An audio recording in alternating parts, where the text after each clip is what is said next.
Bakit may mga taong taon nang may malabong paningin, pananakit o katarata na hindi gumagaling, habang ang iba naman ay bumabalik ang malinaw na paningin sa loob lang ng ilang buwan? Dahil karamihan ay pansamantalang lunas lang, eye drops, salamin o vitamin paminsan-minsan. Ngunit kung hindi mo bibigyan ng tamang nutrisyon ang retina at lente ng mata, babalik at babalik ang problema hanggang sa tuluyang mawalan ng paningin. Ako ay isang doktor sa mata na may higit sa 10 taong karanasan dito at sa abroad. Araw-araw nakikita ko ang parehong kwento. Mga kabataan na lumalabo ang mata dahil sa cellphone at computer. Mga nasa edad 40 hanggang 50 taong nagsisimula ng makakita ng mga batik, senyales ng katarata.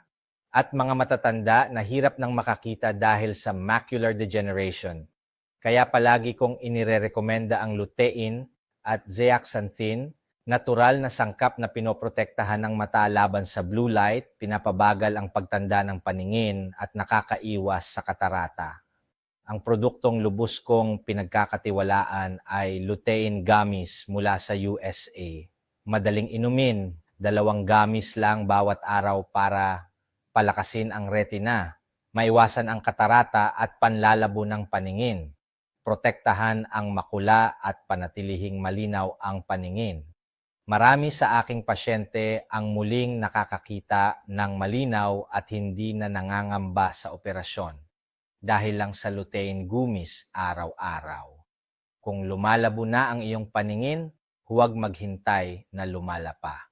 Alagaan ang iyong mga mata ngayon habang kaya mo pang makakita ng malinaw.